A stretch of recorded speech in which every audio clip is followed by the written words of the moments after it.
जय श्री राम।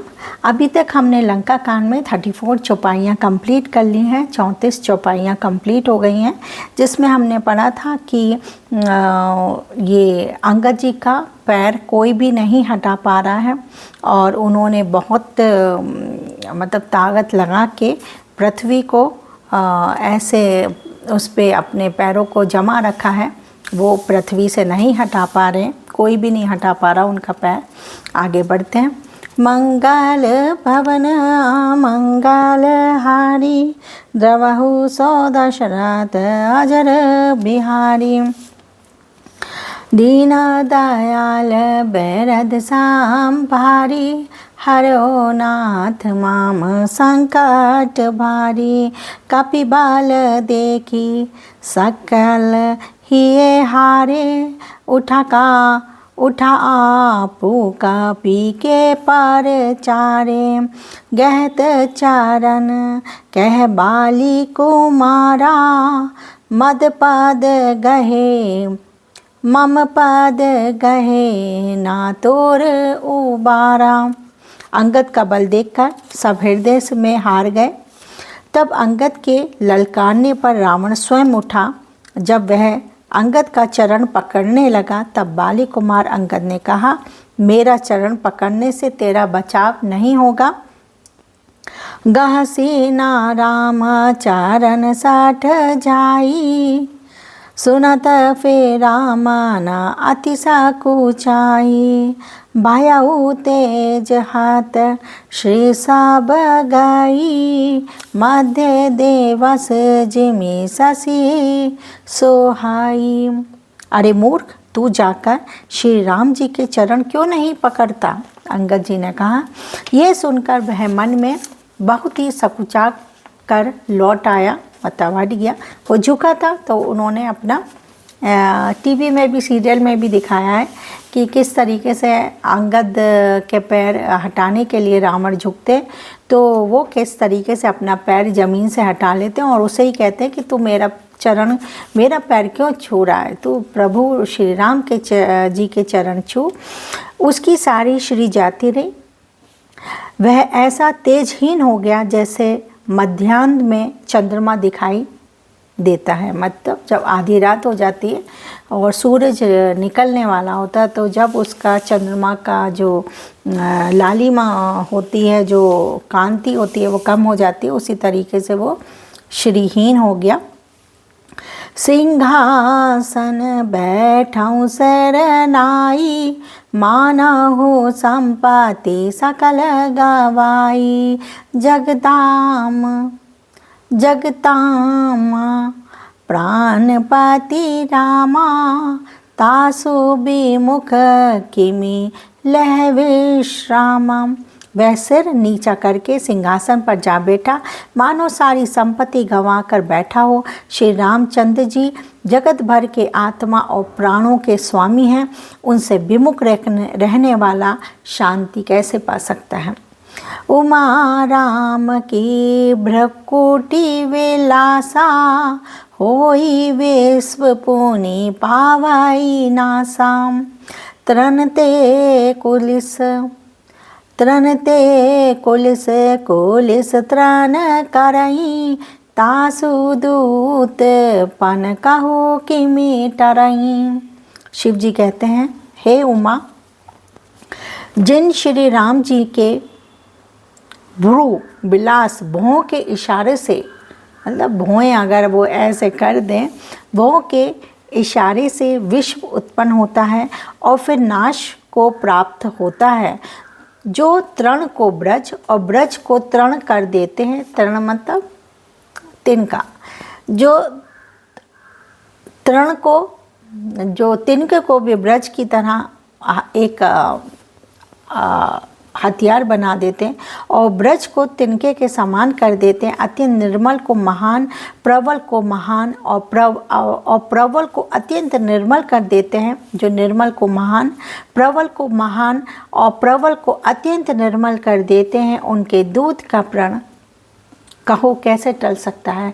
अब दूत ने कह दिया कि तू तो जाते रहे, मतलब जो भी अंगद जी ने कहा वो प्रभु करेंगे अवश्य, क्योंकि उन्होंने दूत ने उनके कह दिया है, तो उसकी गरिमा बनाए रखने के लिए प्रभु जो है करेंगे। अपने दूत का प्रण कहो कैसे टल सकता है। पुनिका पी कही नीति विधि नाना, मान नाताही कालो निराना। रिपुमद मति प्रभु सुजसु सुनायो, ये कही चलियो बालिन जायो।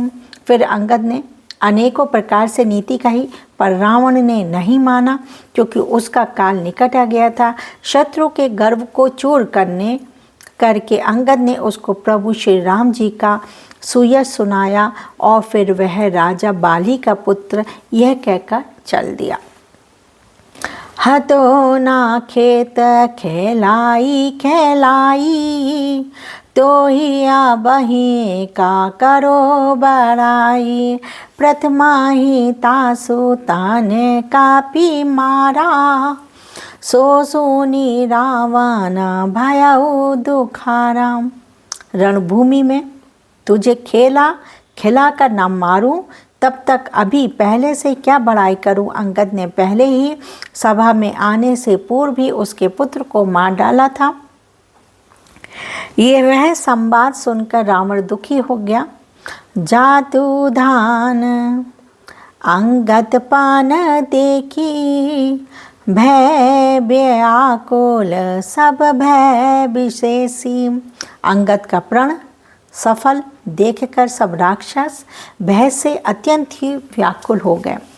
रिपु बल धरहि हरसी कपि, बाल तन्य बल पुंज। पुलक शरीर नयन जल, गहे राम पद कंज।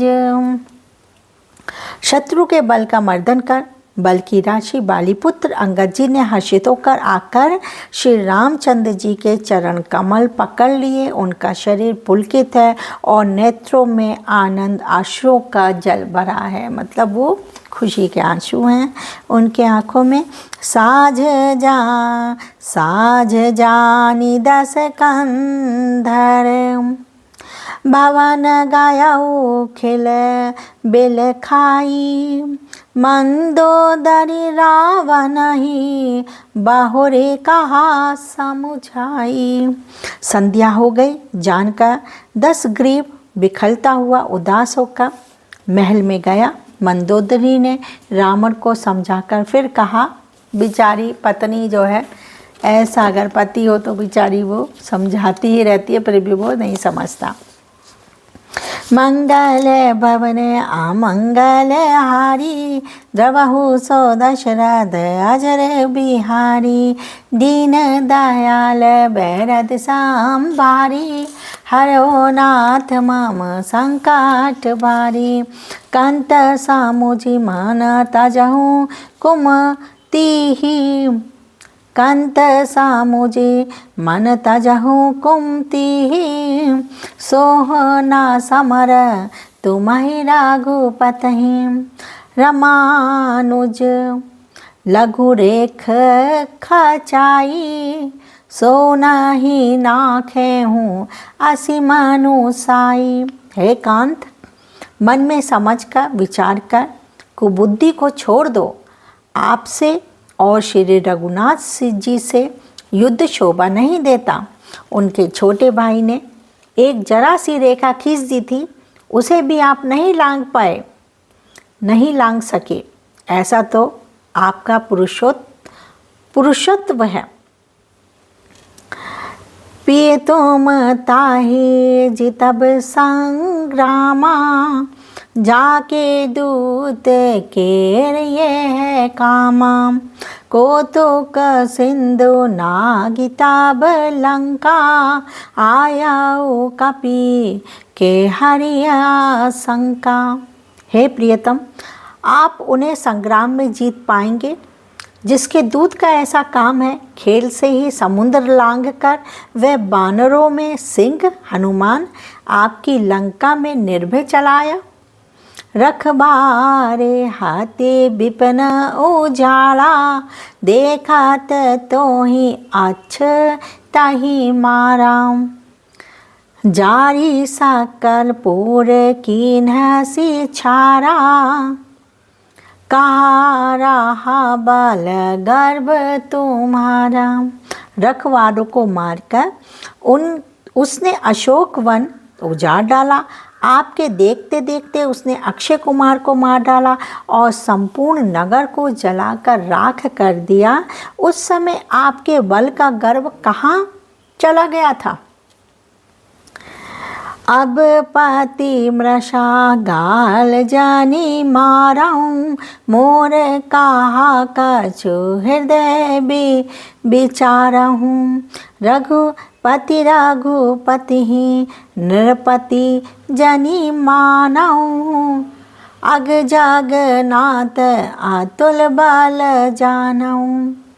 अब है स्वामी, झूठ व्यर्थ गाल न मारिए, डींग न हाँकिए, मेरे कहने पर हृदय में कुछ विचार कीजिए। हे पति, आप श्री रघुपति को निरा राजा मत समझिए, बल्कि अग जगन्नाथ चराचर के स्वामी और अतुलनीय बलवान जानिए। बान प्रताप जान मारीचा, तासु कहा नहीं मानहि नीचा। जनक सभा अगणित भूपाला, रहे तुमऊ बल अतुल विशाला। श्री रामचंद्र जी के बाण का प्रताप तो नीच मारीच भी जानता था, परंतु आपने उसका कहना भी नहीं माना।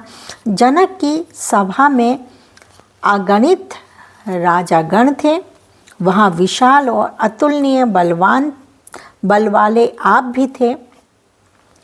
बंजे धनुष जानकी भी आई, तब संग्राम जीत्यों के न ताहि।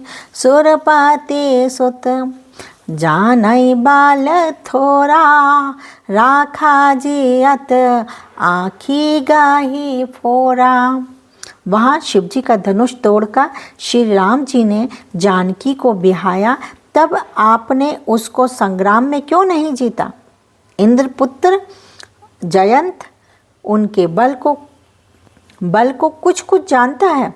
श्री राम जी ने पकड़कर केवल उसकी एक आँख ही फोड़ दी और उसे जीवित ही छोड़ दिया। वो एक कथा है ना कि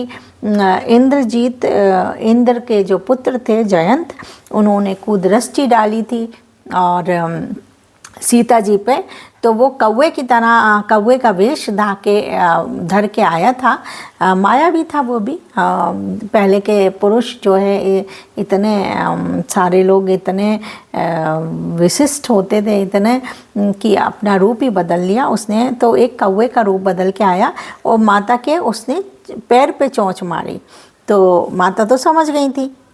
तो उन्होंने कहा कि देखो ये जो है इसने मेरा चोंच मारी है, मतलब छेड़ दिया है भगवान सीता माता को। तो भगवान ने उसका जो है तीर साधा और वो उड़ने लगा, तो भगवान ने उसको तीर मार दिया, तो उसकी एक आँख फूट गई क्योंकि तुमने कुदृष्टि डाली थी। और तो उसने माफ़ी उफ़ी मांगी, तो भगवान ने कहा, उसे क्षमा दिया, क्षमा दान किया और कहा कि तुम ऐसे किसी पे कुदृष्टि नहीं डालो, तुमने डाली थी इसलिए मैंने तुम्हारी आँख फोड़ दी। वो जलाने ही वाले थे पर उसने क्षमा याचना कर ली, तो प्रभु ने उस पर कृपा करके उसे जीवित छोड़ दिया। तो यहाँ पर वो उसका बारे में बोल रही हैं मंदोदरी। तो वो ये कह रही है कि वहाँ शिवजी का धनुष तोड़कर श्री रामचंद्र जी ने जानकी को बिहाया, तब आपने उसको संग्राम में क्यों नहीं जीता। मतलब माता को आपने संग्राम में क्यों नहीं जीत लिया था। विवाह कर लेते, धनुष तोड़ पाते, पर धनुष रावण से उठ ही नहीं पाया था। तो इंद्रपुत्र जयंत उनके बल को कुछ कुछ जानता है। श्री राम जी ने पकड़कर केवल उसकी एक आँख ही फोड़ दी और उसे जीवित छोड़ दिया। सूप न खाके गति तुम देखी, तदपि हृदय नहीं लाज विशेषी। सूप न खा की दशा तो आपने देख ही ली, तो भी आपके हृदय में उनसे लड़ने की बात सोचते हैं, विशेष कुछ भी लज्जा नहीं आती। वो कह रही है आपको कुछ भी लज्जा नहीं आती, आपने कितना कुछ देख लिया है, समझ लिया है, फिर भी आपने वो आंखें नहीं खोला।